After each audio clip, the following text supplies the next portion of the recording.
Diabetes type 2 कंहिं माण्हू खे अगरि थी वञे त $8,000 खां वठी $16,000 सालाना ख़र्चु हुन जो अची सघे थो। इहा आहे एस्टिमेट जेका अमेरिका में तहक़ीक़ खां पोइ लॻाई वई आहे। हिन में मेडिसन जा ख़र्च आहिनि, डॉक्टर जी विज़िट जा ख़र्च आहिनि, ॿियूं जेके ॻाल्हियूं इन सां लाॻापियल आहिनि उन्हनि जो ख़र्च आहिनि। हाणे इहो अगरि पाण जी तमामु हिकिड़ी एस्टिमेट लॻायूं महीनेवार त माहवार त इहा तक़रीबन $1,000 वञी बीहंदी। $1,000 जा 12,000 थिया साल जा। हाणे इन खे अगरि पाकिस्तानी रुपयनि में कयूं त इहे तक़रीबन अॼुकल्ह जे रेट जे हिसाब सां $3 लख थिया। सो अगरि $3 लख हाणे अमेरिका में कुझु दवाऊं महांगियूं आहिनि ऐं इलाज महांगा आहिनि, उन करे अगरि तव्हां चओ त हीउ थोरो वधीक ख़र्चु आहे त भला थोरो घटि खणी कयोसि, अलॻि कयोसि।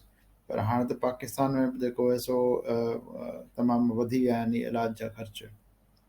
त उन जे करे तक़रीबन 2.5-3 लख जेको आहे सो हिकिड़ो रीज़नेबल एस्टिमेट आहे हिकु डायबिटीज़ वारे मरीज़ जो महीने में अची सघे थो।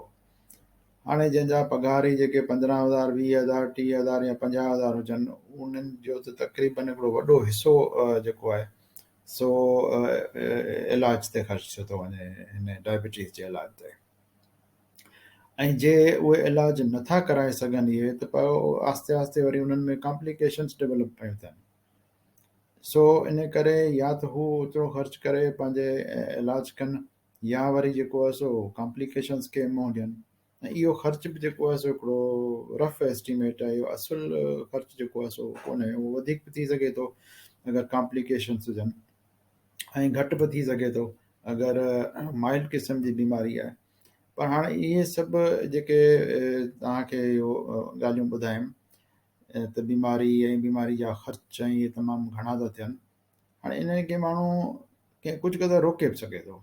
उहो कीअं थो रोके सघे, जो जे ख़बर हुजे त पंहिंजे जेको माहौल जो असरु जेको आहे उहो केतिरो सिहत ते थिए थो, ऐं डायबिटीज़ ऐं ॿियूं बीमारियूं माहौल जे असर जे करे केतिरे क़दुरु शुरू थियनि थियूं, त माण्हू उन पासे बि तवजो ॾेई सघे थो ऐं उहो तवजो ॾेई ऐं पंहिंजो ख़र्च जेके आहिनि उहे बि घटाए सघे थो ऐं पंहिंजी बीमारियुनि खां बची बि सघे थो ऐं बीमारियुनि जूं जेके अॻिते हली कॉम्प्लिकेशन थींदियूं उन्हनि खां बची सघे थो। बर्डन ऑफ डिज़ीज़ जेको आहे उहो फाइनेंशियल बर्डन जेको आहे तमामु हिकिड़ो वॾो बर्डन आहे, ऐं उन खां बचणु जेको आहे उन जे लाइ आऊं हीअ जेका अॼु तव्हांखे वीडियो ॾेखारियां पियो, असल में ही प्रेज़ेंटेशन मुंहिंजी अॻु में ठहियलु हुई, वेल रिसर्च्ड आहे, ऐं इन खे बसि आऊं तव्हांखे वरी में वीडियो में रिकॉर्ड करे इन करे थो ॾेखारियां जो हीअ तमामु हिकिड़ी अहम ॻाल्हियूं आहिनि। अगरि इन्हनि इहे ॻाल्हियुनि जी पाण खे ॼाण हुजे, तव्हांखे ॼाण हुजे त इलाही जेको आहे सो तव्हां इन्हनि खां बचाव करे सघो था, ऐं बचाव करण खां पोइ जेको आहे सो इन्हनि बीमारियुनि खां बची बि सघो था, ऐं जेको पंहिंजो फाइनेंशियल बर्डन आहे उनखे घटि करे सघो था। हाणे पाकिस्तान में जेका पॉल्यूशन आहे उहा ईअं सम्झो त दुनिया में पाकिस्तान 3 नंबर ते अचे थो। हाणे इन जे करे बि जेको आहे सो हीअ प्रेज़ेंटेशन जेका आहे इहा तमामु ज़रूरी आहे जो तव्हां ॿुधो, छो जो एतिरे घणी पॉल्यूशन जे करे जेके पाकिस्तान जे माण्हुनि ते ख़राबु असरात सिहत ते पवनि था, उनजो तव्हांखे शायदि उनजो अंदाज़ो ई कोन्हे। ऐं जॾहिं ही तव्हां ॿुधी वठंदा त पोइ तव्हांखे जेको आहे सो हुनजो अंदाज़ो थींदो त केतिरे क़दुरु जेको आहे सो पाकिस्तान में, सिंध में, पंजाब में पॉल्यूशन आहे, ऐं उन जे करे केतिरा जेको नुक़सान पिया थियनि, ऐं जेको फाइनेंशियल बर्डन आहे बीमारियुनि जो उहो असां ते पए पियो। हाणे उन खां अॻु में जो अॻिते हलूं, हीअ हिकिड़ी तव्हांखे वेरी शॉर्ट जेका आहे सा हिकिड़ी तहक़ीक़ थी हुई, उन जे बारे में थोरो ॿुधायां। ही तहक़ीक़ थी फिनलैंड में, ऐं हेलसिंकी यूनिवर्सिटी वारनि जी कयल, ऐं फिनलैंड जेको आहे सो दुनिया जो 6 नंबर ते घटि में घटि पॉल्यूटेड मुल्क आहे, यानी 6 नंबर ते साफ़ तरीन मुल्क आहे। जी पाकिस्तान जेको वधि में वधि पोल्यूशन में 3 नंबर ते आहे, हीउ घटि में घटि पोल्यूशन में 6 नंबर ते आहे। हाणे इन्हनि तहक़ीक़ इहा कई हुई त ॿारनि जो जेको आहे इनखे रहियो हुन ग्रीन इन्वायरमेंट में, जंगल जहिड़े माहौल में, जिते फॉरेस्ट हुजे, अहिड़े माहौल में जे उनखे रहायूं, पोइ उन्हनि ॿारनि खे जेको आहे सो अॻिते हली जी तहक़ीक़ कयूं त उन्हनि ॿारनि जी सिहत जेका आहे सा एज़ कम्पेयर टू जेके शहरनि में ॿार रहंदा उन्हनि खां तमामु बहितर आहे, ऐं उन्हनि जो इम्यून सिस्टम बि सुठो आहे, ऐं इलाही बीमारियुनि खां उन्हनि खे मुदाफ़ियत बि आहे। हाणे इन फिनलैंड वारी जेका स्टडी आहे उन मंझां ऐं कुझु ॿियूं स्टडीज़ मंझां इहो अंदाज़ो लॻायो आहे अथनि त जेको माण्हू ख़्यालु रखे थो माहौल जो ऐं सुठे माहौल में रहे थो त उन खे जेको रिस्क आहे डायबिटीज़ टाइप 2 जो, उहो रिस्क तक़रीबन 34% घटिजो थो वञे। हाणे हिते सुवालु इहो थो पैदा थिए त पोइ आख़िर एॾे सुठे माहौल में बि जे माण्हू रहे त पोइ हुते 100% जेको आहे सो डायबिटीज़ न थिए, ईअं छो कोन्हे? उन जी वजह इहा आहे त पोल्यूशन जेका आहे, जेका माहौल जी आलूदगी आहे, उहा सिर्फ़ु हवा मां कान थी थिए, उन जा ॿिया बि कई सोर्सिस आहिनि। उहा पाणी मां थी सघे थी, उहे जेके माण्हू ड्रिंक्स पीयूं था पाण उन्हनि में बि आलूदगी थी सघे थी, कंटेमिनेशन थी सघे थो, ऐं जेको खाधो पाण खायूं था उन में बि आलूदगी थी सघे थी, कंटेमिनेशन थी सघे थी, ऐं उन मंझां पाण खे जेके आहिनि से उहे टॉक्सिक शयूं जेके माहौल जूं आहिनि उहे पाण खे मिली सघनि थियूं, ऐं इन करे इहो रिस्क जेको आहे सिर्फ़ु 34% घटि मां थी सघे थो, 100% घटि थिए इहो इन करे मुमकिन कोन्हे जो भले केतिरे बि झंगल जहिड़े माहौल में साफ़ सुथरे में रहिजे त पोइ बि ख़ुराक त खाईंदो न, पाणी त पींदो न, ऐं पोइ उहा ख़ुराक थी, उहो पाणी थियो, उहे ड्रिंक्स थियूं, अगरि उन्हनि में पॉल्यूशन हूंदी, उन्हनि में आलूदगी हूंदी त सिहत ते असरु त उनजो ख़राबु पवंदो न। हाणे थोरो सिंध जी एयर क्वालिटी जे बारे में ऐं थोरो माहौल जे बारे में ॻाल्हायूं त मोस्ट ऑफ द टाइम माना साल जो अक्सर जेके ॾींहं आहिनि उन्हनि में सिंध तक़रीबन सॼे जी एयर क्वालिटी सुठी कान हूंदी आहे। मूं उन खे साल में कई दफ़ा चेक कयो आहे, न सिर्फ़ु हिकिड़े साल में, काफ़ी सालनि खां चेक कयां पियो। मूंखे जेको आहे सो कॾहिं बि जेको आहे सो ग्रीन में हेल्दी में तमामु घटि ॾींहं आहिनि जो ग्रीन हेल्दी इन्वायरमेंट हुजे, ऐं तक़रीबन सॼो सिंध में ईअं आहे। ऐं हिते जेके पॉल्यूटेंट्स आहिनि मोस्टली जेके हवा में सस्पेंडेड उहे PM22.5 आहिनि, यानी उहे पार्टिकुलेट मैटर जेको आहे 2.5 माइक्रोमीटर साइज़ जो जा आहिनि, माना 2.5 माइक्रोमीटर साइज़ जा आहिनि। इहा ॻाल्हि अॻिते हली छो जो पाण हिन खे डिस्कस कंदासीं, इन करे मूं हिते हुनजो ज़िक्र करे छॾियो आहे। हाणे हीअ ॾिसो, हीअ आहे कराची जी जेका एयर क्वालिटी, हीअ अॼोको आहे 152 आहे। हाणे 152 जो जेको अंग थिए थो इहो रेड में अचे थो, बल्कि ऑरेंज में अचे थो। हाणे ग्रीन जेको आहे यानी जेका हेल्दी एयर आहे उन जी एयर क्वालिटी इंडेक्स जेका आहे सा 0 खां वठी 50 ताईं हूंदी आहे। मॉडरेट जेको येलो कलर में हूंदो आहे, पीले कलर में, उहो 51 खां 100 ताईं हूंदो आहे। ऐं जेको ऑरेंज आहे जीअं हीअ आहे, हीअ बल्कि रेड में थो अचे, छो जो ऑरेंज जेको आहे 101 खां वठी 150 ताईं हूंदो आहे, ऐं हीअ 152 आहे, ऐं 151 खां अगरि 200 ताईं आहे त इहो जेको आहे सो अनहेल्दी में अचो थो वञे, ऐं इन खां पोइ 200 खां 300 ताईं जेको आहे वेरी अनहेल्दी में थो अचे, ऐं हैज़र्डस जेको मैरून जेको उहो 300 खां मथे। घणो करे सिंध जो जेको हूंदो आहे एयर क्वालिटी इंडेक्स उहो 150-52 खां वठी इहो 100 इन विच में थो रहे। 50 खां घटि त विड़ले अचे थो, कॾहिं अचे थो, उहो तमामु घटि ॾींहं आहिनि, न त 50 खां त मथे रहे थो, 80, 90, 70 ईअं रहे थो। हाणे हिन ते अगरि नक्शे ते ध्यानु ॾियो त हाणे हीअ अॼोको आहे IQ एयर वारनि जो जेको नक्शो आहे एयर क्वालिटी जे बारे में, त उन में तव्हां ॾिसो त सिंध जो जेको ॾखिणियो ऐं ॾखण ओभर वारो हिसो आहे इहो त पीले में अचे थो, पर जेको उत्तर वारो पासो आहे सखर लाड़काणो दादू वारो पासो या उन सां लॻापियल इहो बलूचिस्तान जो हिसो आहे इहो बिल्कुलु रेड में आहे। ऐं मथे पंजाब ॾांहुं वञो त लाहौर वारो त बिल्कुलु रेड में आहे। ऐं जे अॼोकी तव्हां अॼु जेका रैंकिंग आहे इन जी एयर क्वालिटी जी अॼु जे 10 फरवरी 2023 ते, त उते लाहौर जेको आहे इहो नंबर 2 पॉल्यूटेड सिटी आहे अॼु हुन सॼी दुनिया में। हाणे उन जे करे वरी हिते जे तव्हां नक्शे ते तव्हां ॾिसंदो त इहा नक्शे ते इहा हवा जेका आहे इहा हवा हिते हिमालया जबलनि जे पहाड़ मां थींदी ऐं पंजाब मां थींदी, पोइ मुल्तान बहावलपुर जे मथां खां थींदी इहा सिंध मां थी अचे। ऐं इन जे करे ई जेको हीउ सिंध जो मथियों हिसो जेको आहे सो इहो उत्तर वारो हिसो पॉल्यूटेड आहे। हाणे जेको सिंध जो ॾखण वारो हिसो आहे छठे वारो ऐं ॿियो ख़ासि बदीन वारो थर वारो, हिते छो जो सामूंडी हवा कुझु अचे थी ॾखण खां, उहा हुनखे वरी परते धिके थी, इन करे कुझु न कुझु जेको आहे सो इन ते असरु घटि थो थिए।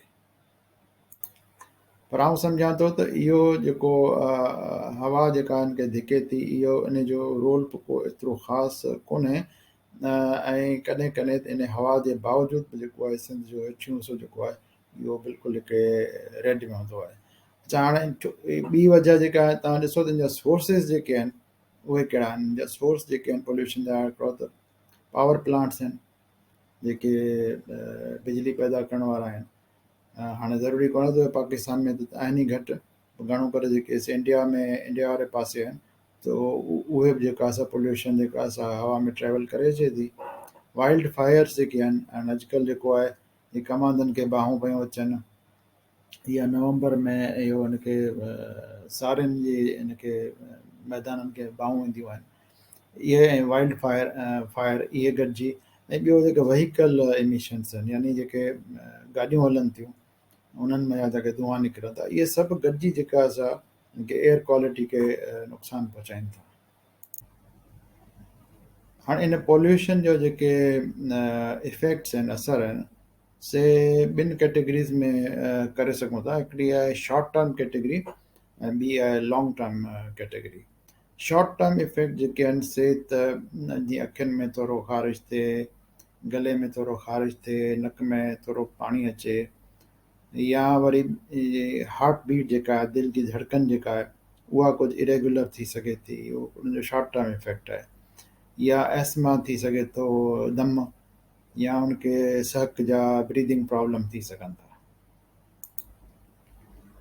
हाणे जे प्रोलॉन्ग इफेक्ट हुजे मतिलबु घणे वक़्तु ताईं जेको आहे सो पॉल्यूशन खे एक्सपोज़ रहे, जेको एक्चुअली सिंध में आहे, छो जो सिंध में मोस्ट ऑफ द टाइम अक्सर जेको आहे सो पॉल्यूशन रहे थी, उहा ग्रीन में त वञे ई कान थी, 50 खां हेठि त तमामु विड़िले थी अचे। घणो करे जेको आहे सो 70, 80, 90, 100, 120, 140, 150 इन रेंज में थी रहे। ऐं इहा छो जो लॉन्ग टर्म थी रहे इन करे लंग डैमेज जेको आहे सो सिंध में कॉमन आहे। कैंसर जेको आहे सो बि अॼुकल्ह वधी वियो आहे। हार्ट अटैक आहे उहो बि इन करे थिए थो। स्ट्रोक आहे यानी जेको फालिज थिए थो, अधरंग थियो वञे, प्रीमेच्योर डेथ जेका आहे सा पोइ इन जे करे ई थियो थी वञे। ऐं जेको अॼु जो मौज़ू आहे टाइप 2 डायबिटीज़ mellitus, इहा बि जेका आहे सा अॼुकल्ह तव्हां महसूसु कयो हूंदो त डायबिटीज़ तमामु घणो वधे पई।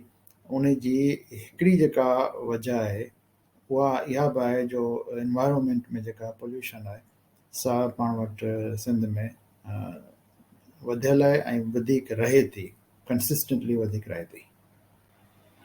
हाणे पॉल्यूशन ते इलाही हिकिड़ो ब्रॉड टर्म आहे। पॉल्यूशन में एक्चुअली हूंदो छा आहे जेको इंसान जी सिहत खे नुक़सानु पहुचाए थो, त उन्हनि टॉक्सिन्स जो वन बाय वन पाण ज़िक्र कयूं था।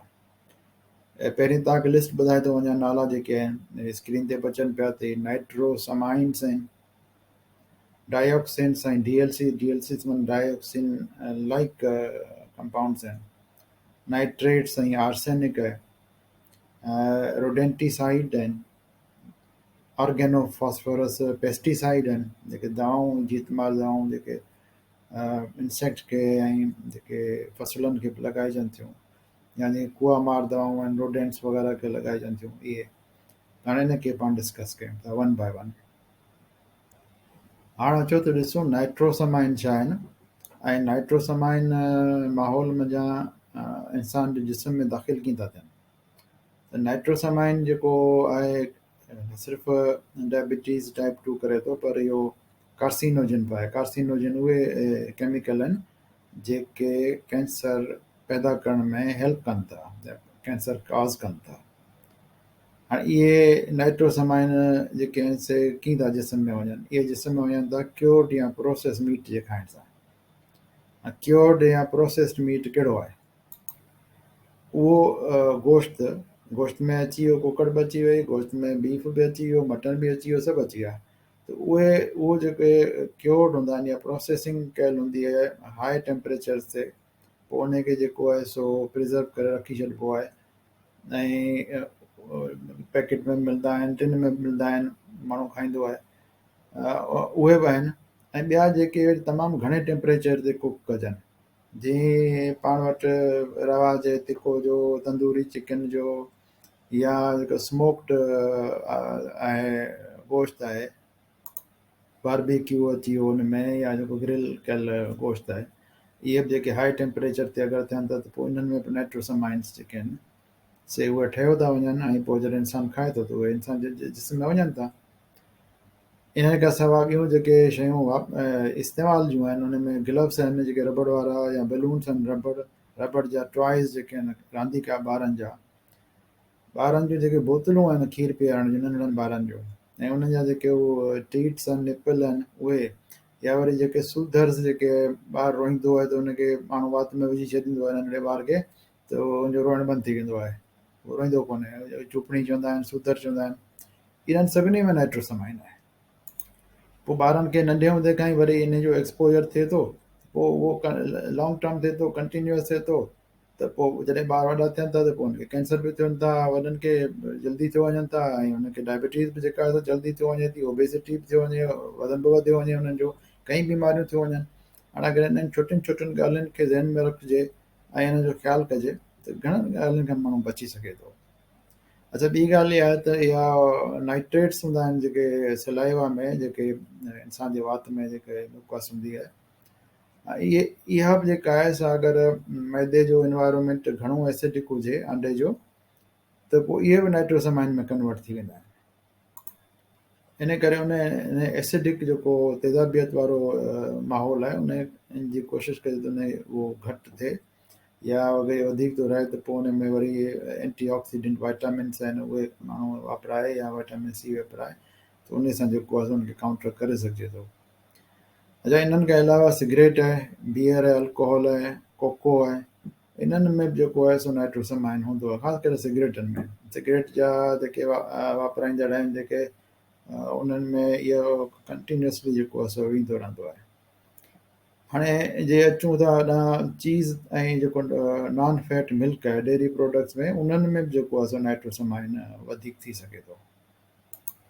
हिकिड़ी तरह सां त नॉन फैट मिल्क माण्हू जेको आहे हिकिड़ो त महांगो मिलंदो आहे ऐं पैक थियल मिलंदो आहे, वरी माण्हू चवंदो आहे त स्किम मिल्क पियूं, नॉन फैट मिल्क पियूं, छो कोलेस्ट्रॉल घटाईंदो ऐं उहो जेको आहे सो कोलेस्ट्रॉल खे फ़ाइदो ॾींदो। हा, उहो बिल्कुलु उहो कोलेस्ट्रॉल खे फ़ाइदो ॾींदो नॉन फैट मिल्क, पर उन सां गॾु उनखे नॉन फैट करण जे लाइ जेको प्रोसेस आहे, उन प्रोसेस मां गुज़रण वक़्तु उन में वरी नाइट्रोसमाइन एड थी थो वञे। त हाणे नाइट्रोसमाइन एड थी वई त उहा वरी कार्सिनोजिन आहे, वरी उहा डायबिटीज़ पैदा करण वारी जेका आहे बीमारी करण वारी आहे। सो हिकिड़े तरफ़ ते जेको आहे नॉन फैट मिल्क इस्तेमालु करे पाण खे फ़ाइदो पिया ॾियूं त कोलेस्ट्रॉल कोन थींदो ऐं मोटापो कोन थींदो। ॿिए तरफ़ वरी नाइट्रोसमाइन जेको आहे सो उनजी जेका कंज़म्पशन वधे पई त उन सां वरी जेको उन जा प्रॉब्लम्स अचनि था, सो इहो ॾाढो डेलिकेट बैलेंस रखिणो पवंदो आहे ऐं इन खे सोचे सम्झी हिननि ॻाल्हियुनि ते अगरि अमल कजे त घणनि मसइलनि खां माण्हू बची सघे थो। हाणे ॾिसूं त इहे जेके डायोक्सिन्स आहिनि इहे ऐं DLC जेके डायोक्सिन लाइक कंपाउंड्स आहिनि इहे छा आहिनि? इन्हनि सां जेके इहे प्रॉब्लम्स पैदा कनि था उन्हनि प्रॉब्लम्स में आहे त इम्यून सिस्टम जा प्रॉब्लम्स थी सघनि था, रिप्रोडक्टिव सिस्टम जो जेको आहे उन जा प्रॉब्लम थी सघनि था, एंडोक्राइन सिस्टम जा प्रॉब्लम थी सघनि था ऐं जेको डायबिटीज़ टाइप 2 आहे उहा पोइ हिन एंडोक्राइन सिस्टम वारे में अचो थी वञे। ऐं जेको नंढे ॿार जो जेको डेवलपिंग नर्वस सिस्टम आहे उन नर्वस सिस्टम जी बि वाधवी जेकी डेवलपमेंट खे ई जेको आहे सो रोके सघनि था। हाणे इन जो सोर्स ते जे अचूं त इहो डायोक्सिन अचनि किथां था त मेनली डायोक्सिन जे जेको अचण जी जेका सोर्स आहे उहो आहे कंबस्शन मतिलबु जिते फायर हुजे, जिते बाहि ॿरण जो जेको आहे सो थींदी हुजे, कंबस्शन थींदी हुजे, ऐं बाहि बि थी वई हली ऐं फैक्ट्रीज़ जा धुआ आहिनि उहे बि थी हलिया ऐं ॿियो स्मोक जेको आहे मुख़्तलिफ़ सोर्सिस खां जेको निकिरे थो धुओं उहो बि थी हलियो, या को वेस्ट मटीरियल्स आहिनि गॾु थियल आहिनि जीअं सिंध में त कोन्हनि पर ॿाहिरि मुल्कनि में इहो वेस्ट जिते गॾु थींदो आहे कचिरो वग़ैरह गॾु थींदो आहे पोइ उनखे बाहूं ॾींदा आहिनि, उहो आहे। कंहिं क़िस्म जो अगरि काठी आहे उनखे साड़िजे थो उन में जा स्मोक निकिरे थो उन में बि डायोक्सिन हूंदा आहिनि। ऐं जेको हा बिल्कुलु हुन में जेको रध पचाव में अगरि काठियूं इस्तेमालु थियनि थियूं त उन मां बि डायोक्सिन निकिरनि था। ऐं जेको कोयलो आहे उहो आहे भले तेल सड़े थो उन मां धुओं निकिरे थो उन में हूंदा आहिनि। ऐं ख़ासि करे वरी जेके प्लास्टिक आहिनि या प्लास्टिक जूं थेलियूं आहिनि उहे गंद किचिरे में अॼुकल्ह तमामु घणियूं जेके आहिनि से उहे सड़नि थियूं त उन मां इहो निकिरे थो। हाणे इहे सभु जेके डायोक्सिन ऐं डायोक्सिन लाइक कंपाउंड्स आहिनि इहे वरी इंसान ताईं कीअं था पहुचनि, हिकिड़ो त डायरेक्ट पहुचनि था साह जे ज़रिए, पर ॿियो खाधे जे ज़रिए बि पहुचनि था। हाणे उहो खाधे जे ज़रिए कीअं था पहुचनि उहो थोरो तव्हांखे आउं ॿुधायां। माण्हू जेको पाणी पीए थो उहो पाणी जेको आहे सो इन डायोक्सिन सां थी वेंदो आहे कंटेमिनेट, यानी इन पीअण जे पाणी में उन्हनि जी मिलावट जेका आहे सा थी वेंदी आहे। हाणे उहो किथे थी मिलावट थिए, हाणे इहे त हवा में हूंदा आहिनि, हवा में इहे सस्पेंडेड पार्टिकल्स आहिनि जीअं मूं तव्हांखे ॾेखारियो त सॼे पंजाब ऐं सिंध जे मथां इहो पॉल्यूशन जो जेको पार्टिकल्स जेके आहिनि पार्टिकुलेट मैटर आहे इहे हवा में आहिनि। हाणे इहो आस्ते आस्ते उहे जेके आहिनि से सेटल थियनि था, हाणे सेटल थियनि था त उहे सेटल थी उहो पाणी में जेको आहे सो वञी पवनि था, जीअं ढंढुनि में पवनि था, डोरनि में पवनि था, दरियाउनि में पवनि था त उहो उते पाणी सां गॾु उन में शामिलु थी वञनि। पोइ उहो डैमुनि जो पाणी, दरियाउनि जो पाणी, वाहुनि जो पाणी जेको आहे सो उहो अचे थो, उहो फसलुनि खे बि अचे थो, बाग़नि खे बि अचे थो, मेवेदार वणनि खे बि अचे थो, ऐं माण्हू पाण पीअण में बि वापराए थो। त इहे जेके पोल्यूटेंट्स आहिनि इहे आस्ते आस्ते उन्हनि में बि इहे दाख़िल थियो था वञनि। त पोइ जीअं मिसाल कणिक खे पाणी अचे थो जंहिंमें इहे डायोक्सिन इहे शामिलु आहिनि त कणिक जे दाणे ताईं पहुची वेंदा ऐं भाॼियुनि ताईं पहुची वेंदा, भाॼियुनि जे फ्रूट ताईं पहुची वेंदा, जेको फ्रूट पाण खायूं पिया फ्रेश बाग मां पटे पिया खायूं उन में बि उहे डायोक्सिन्स ऐं इहे पॉल्यूशन जा जेके आहिनि से इहे शयूं उन में शामिलु हूंदियूं आहिनि। ऐं इहे तक़रीबन जेका फूड चेन आहे उन में हर जॻह ते इहे शामिलु थियो थियूं वञनि। एतिरे क़दुरु जो जेके ऑयल सीड आहिनि उन में बि इहे शामिलु थियो था वञनि, ऐं ऑयल सीड जेके आहिनि उन में वरी जॾहिं ऑयल एक्सट्रैक्ट थिए थो ॾाढो साफ़ु सुथिरो पैक थी दॿनि में अचे थो ऐं कुकिंग में पाण इस्तेमालु कयूं था, उन्हनि में नाइट्रोसमाइन मौजूदु हूंदी आहे छो जो उहा किथां आई, उहा ऑयल सीड मञा आई, सूरजमुखी पोखियो, डालडा पोखियो, फलाणी शइ पोखी जेका तेली ॿिज पोखिया उन्हनि जी पाड़ुनि में उहो पाणी वञे थो ऐं उहो डायरेक्टली एयर मां बि छिकीनि था, पर पाणी मां बि वञे थो। यानी ॿिन्ही तरफ़नि खां उहा जेका क्रॉप आहे उहा कंटेमिनेट थिए थी, ऐं उहा क्रॉप जॾहिं पाण खायूं था या उन क्रॉप मां जेके प्रोडक्ट ठहनि था उहे पाण खायूं था, उन तेल खायूं था, फ्रूट खायूं था, भाॼियूं खायूं था, इहे डाइऑक्सिन DLCs इहे पंहिंजे जिस्म में वेंदा ई वेंदा रहनि था। हाणे इहे DLCs मथे जी ॻाल्हि आहे त इहे न सिर्फ़ु इन्हनि भाॼियुनि में जा इन्हनि में जा ऐं माहौल में जा अचनि था, पर इहे गोश्त मां बि अचनि था, फिश मां, मच्छी मां बि अचनि था, कुकड़ मां बि अचनि था, बेदे मां बि अचनि था। हाणे उहे इन्हनि मां कीअं था अचनि? इन्हनि मां हीअं था अचनि जो इन्हनि खे जेका फीड ॾिजे थी, उहा फीड जंहिं शइ मां ठहियलु आहे उन्हनि में बि जेको आहे सो हिनजी कंटेमिनेशन थियल आहे नाइट्रोसमाइन जी। ऐं उहा नाइट्रोसमाइन जॾहिं उन्हनि में शामिलु थिए थी, उहो फीड खाइनि था, त नाइट्रोसमाइन उहे केॾांहुं कोन था वञनि, उहे वञी उन्हनि जे गोश्त में डिपॉज़िट थियनि था, ऐं पोइ जॾहिं गोश्त माण्हू खाए थो त अल्टीमेटली उहो माण्हू जे ई जिस्म में उहा वञे थी। इन करे पोल्यूशन जेका आहे सा इहा एतिरी त शदीद थी वई आहे जो इन खां बचणु ॾाढो ॾुखियो थी वियो आहे। हाणे नाइट्रोसमाइन खां पोइ पाण थोरो ॻाल्हायूं नाइट्रेट्स ऐं आर्सेनिक जे बारे में। आर्सेनिक जो जेको आहे सो माण्हुनि जो खे ॿुधलु हूंदो, जो कुझु वक़्त खां वठी सिंध में पाणी जी चकास वग़ैरह जा को प्रोजेक्ट हुआ, कुझु हलिया आहिनि। तो आर्सेनिक जी त तक़रीबन ॿाराड़ी में ख़बर आहे माण्हुनि खे त नलकनि जो जेको आहे ज़मीन वारो पाणी, उन में किथे किथे आर्सेनिक आहे। नाइट्रेट जी एतिरी ख़बर कान्हे। सो बहरहाल पाण इहो ॿिन्ही जे बारे में ॻाल्हायूं था त इहो कहिड़ा कहिड़ा नुक़सान आहिनि इन्हनि जा।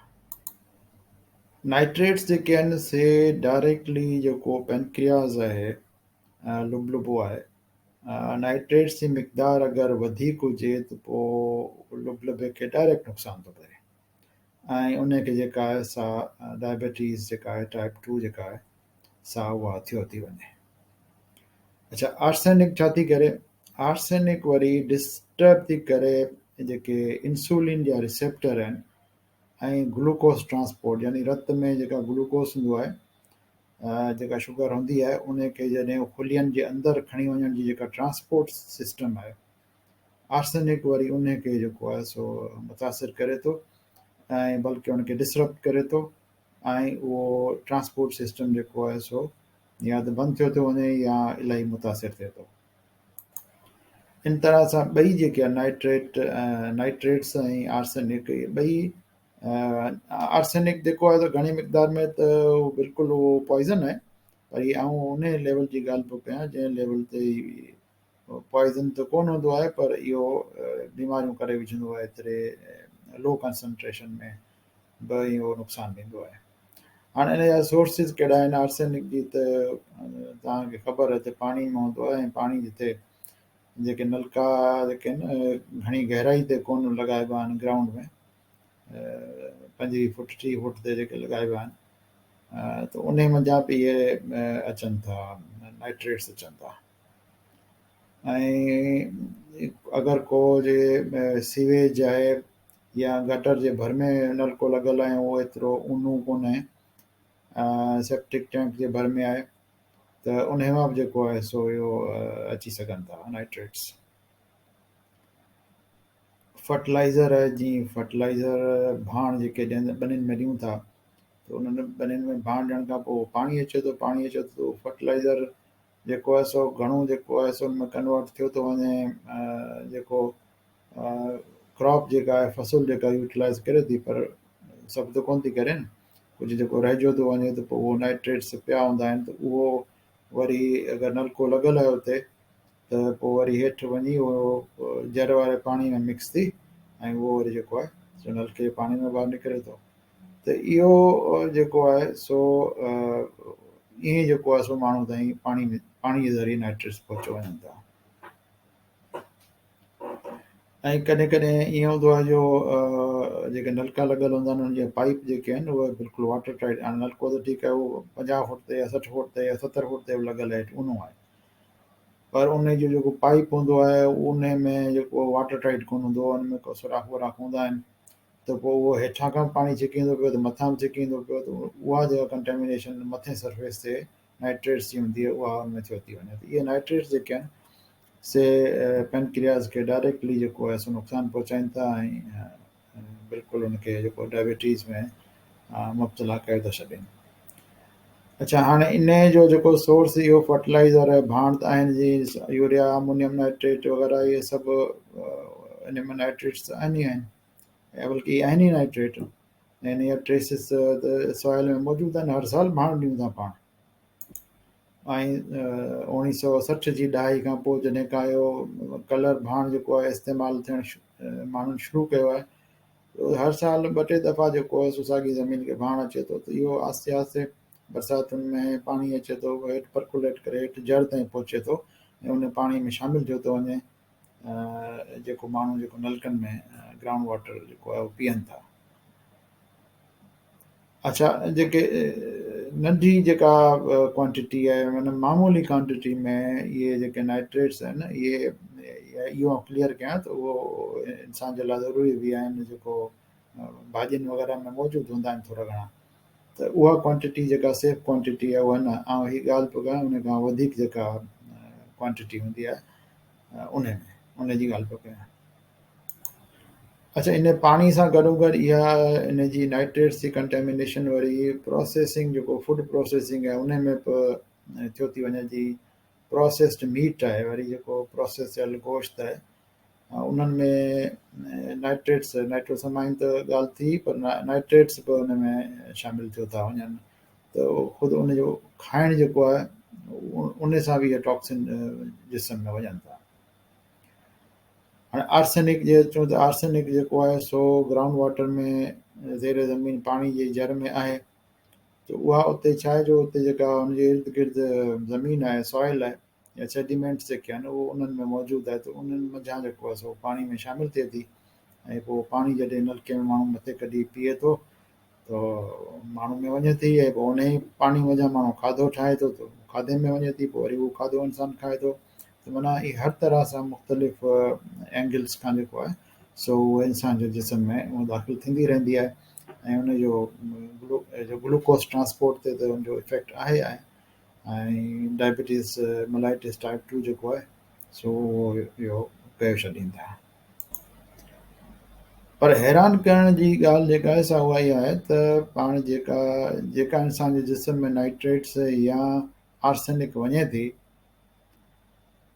उहा पाणी जे ज़रिए जेको मूं हींअर ज़िक्र कयो उहा सिर्फ़ु 20% थी वञे, 20%, पर 80% जेका आर्सेनिक आहे या इहे टॉक्सिन्स वञनि था, इहे गोश्त मां था वञनि, मच्छी मां था वञनि, पोल्ट्री मां था वञनि, कुकड़ बेदे इन्हनि मां था वञनि। हाणे इहो बिल्कुलु माण्हुनि सोचियो बि कोन हूंदो त माण्हू मिनरल वाटर था पियूं, असां रिवर्स ऑस्मोसिस वारो पाणी था पियूं, ऐं बिल्कुलु क्लीन आहे, बिल्कुलु उहो क्लीन आहे, पर तव्हां मच्छी त खायो था न, तव्हां जेको गोश्त खायो था, तव्हां पोल्ट्री वापरायो था, बेदा खायो था, उन्हनि मां जेको आहे सो 80% जेको आहे सो पॉल्यूटेंट्स जिस्म में उन मां पिया वञनि न, उनखे कीअं रोकींदो तव्हां?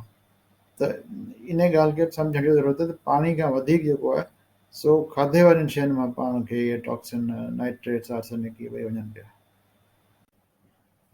हाणे ही रोडेंटिसाइड ऐं पेस्टिसाइड जेके दवाऊं आहिनि, उहे बि जेके आहिनि से सिहत ते तमामु घणा असर, ख़राबु जेके असर आहिनि उहे विझनि थियूं, जंहिंमें न सिर्फ़ु डायबिटीज़ मेलाइटस टाइप 2 जेका आहे उहा थिए थी, पर कैंसर आहे, बर्थ डिफेक्ट आहिनि, ॿार जेके अञा पैदा बि कोन थींदा आहिनि, माउ जे पेट में हूंदा आहिनि, उन्हनि खे बि जेको आहे सो ही बर्थ डिफेक्ट उन थियण जो चांस हूंदो आहे इन्हनि जे करे, ऐं रिप्रोडक्टिव डिसऑर्डर बि थियनि था, न्यूरो जनरेटिव डिसऑर्डर बि थियनि था, न्यूरो डिजनरेटिव डिसऑर्डर। हाणे इहो सिंधी में ईअं तव्हांखे ॿुधायां त जेको तंती सिरिश्तो आहे उन जूं तंतूं जेके आहिनि आस्ते आस्ते डिजनरेट थियनि थियूं, ऐं पोइ कमु छॾियो थी वञनि, पोइ उन्हनि जूं मश्कूं आहिनि, मसल आहिनि, इहे बि जेके आहिनि से उहे पंहिंजो कमु जेको आहे सो नॉर्मल कोन था करे सघनि, पोइ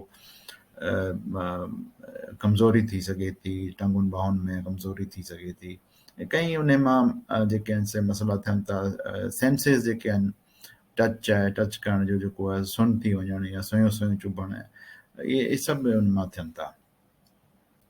इन खां अलावा इनमें जेको कार्डियोवेस्क्यूलर आहे, दिलि जो ऐं जेको शरियानूं आहिनि उन्हनि में बि जेको आहे सो मसइलो पैदा थिए थो ऐं बीमारियूं पैदा थियनि थियूं। साह जे नाली में जेके आहिनि से कई बीमारियूं जेके आहिनि उहे थियनि थियूं। डेवलपमेंटल डिसऑर्डर्स आहिनि, यानी ॿार जेको आहे उहो माउ जे पेट में जेको 9 महीना रहे थो उन जी डेवलपमेंट जेका सां मुतासिर थी सघे थी। मेटाबॉलिक डिसऑर्डर थियनि था, डायबिटीज़ टाइप 2 बि हिकिड़ी तरह सां मेटाबॉलिक डिसऑर्डर आहे। क्रॉनिक रीनल डिज़ीज़ आहे जेको जेका गुर्दनि जी जेका आहे सा डिघे अरसे ताईं हलण वारियूं बीमारियूं, ऐं पोइ अल्टीमेटली फाइनली जेके आहिनि से उहे उन्हनि मां जेको आहे सो गुर्दा फेल थियो था वञनि। ऑटो इम्यून डिज़ीज़ आहे जंहिंमें लूपस आहे, आर्थराइटिस आहे, रूमेटाइड आर्थराइटिस आहे, ऐं ॿियूं खोड़ सारियूं ऑटो इम्यून मसइला आहिनि। उन्हनि सभिनीनि खे पेस्टिसाइड जेके आहिनि इहे ऐं रोडेंटिसाइड्स जेके आहिनि उहे कनि था।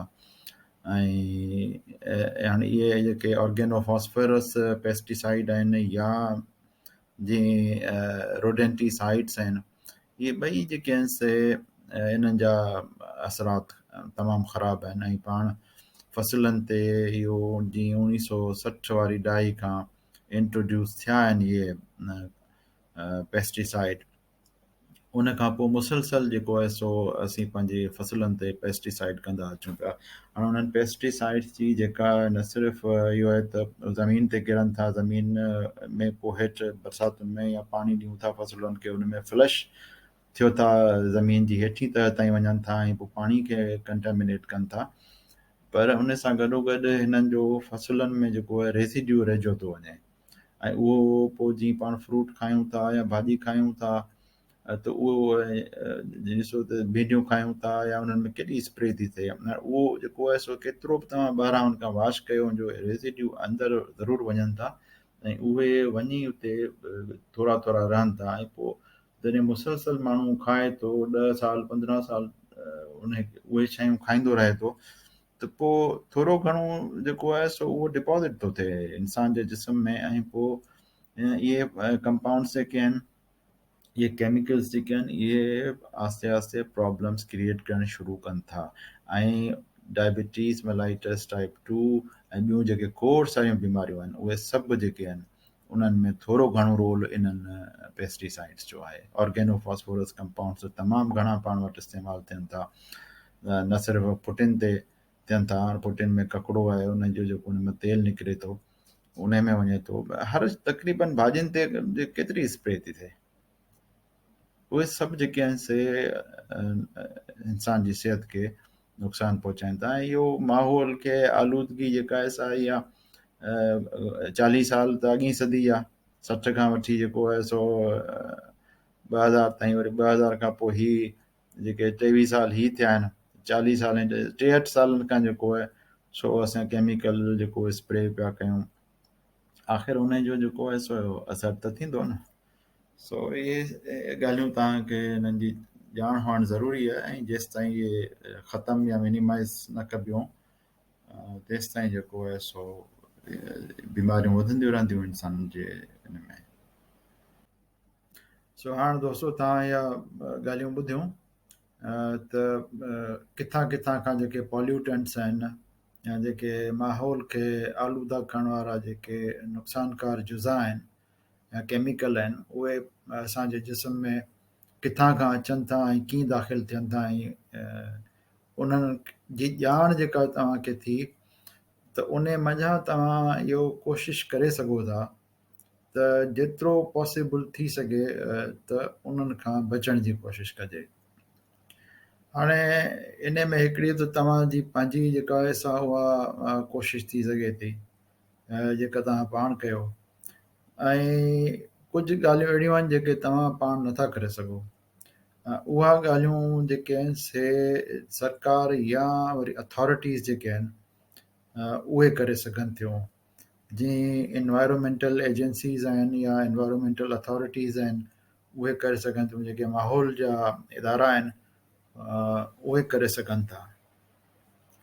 पर हाणे तव्हां पाण सोचो, आउं कोन थो चवां पर तव्हां पाण सोचो त जेके पंहिंजे मुल्क में माहौल जे तहफ़ुज़ वारा इदारा आहिनि, उन्हनि में जेके माण्हू वेठा आहिनि, उन्हनि जी इन तरफ़ तवजो आहे या न? जे उन तरफ़ तवजो न आहे त पोइ जेतिरो तव्हां खां थी सघे थो उहो तव्हां कयो, ऐं कोशिशि इहा कयो त उन्हनि खे एम्फेसाइज़ कराइजे त इन तरफ़ तवजो ॾे।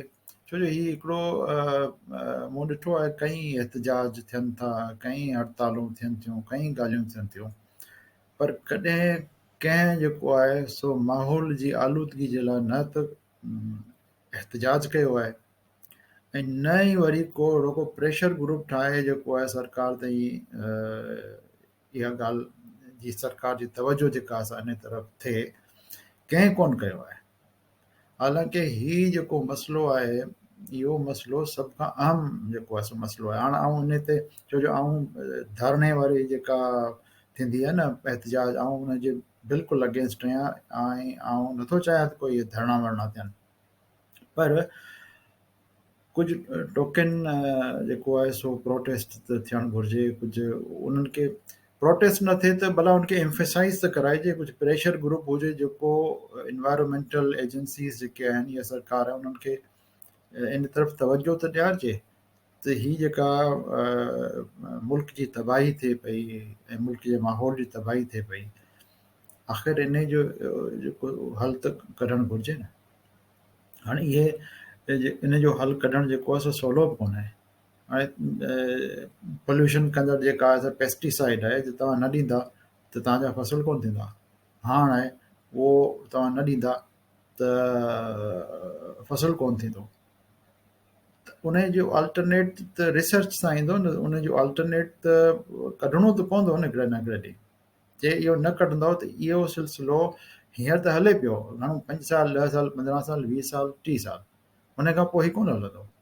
तव्हांखे सस्टेनेबल मेथड ॻोल्हणो पवंदो।